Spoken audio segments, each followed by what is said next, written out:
ibabalita po natin na nito lang pong nakaraang Wednesday, nitong nakaraang Miyerkules, kasama po sa pag-amyenda ng Bangsamoro Autonomy Act number 35, yung pong paglalagay po ng requirement that as far as practicable po, kailangan po doon po sa listahan ng 40 na isasubmit ng mga regional parties, one of every 3 should be a woman.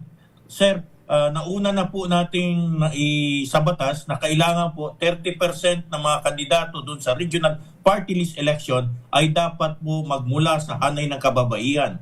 Para po bigyan ng ngipin ito pong requirement ng BA number 35, inamend po lalo ang BA number 25, yung batas po natin ng Bangsamoro Election Code, para i-require po sa lahat ng mga partido na sa kanilang 40 nominees for the regional party election, yung parang regional party list election ng Bangsamoro Autonomous Region, 1 in every 3 po ay manggagaling po sa hanay ng kababaihan.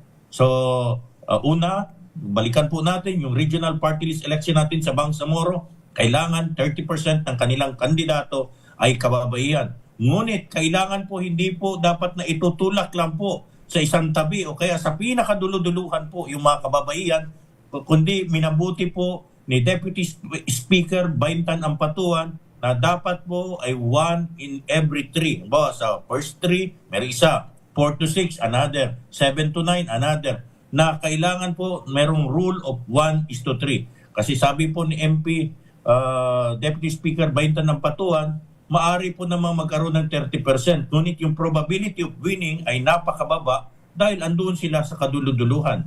With the rule of 1 and 3, yung sinasabing Baintan Amendment, it ensures yung women participation will not only be token or tokenistic or symbolic, but rather effective and participatory.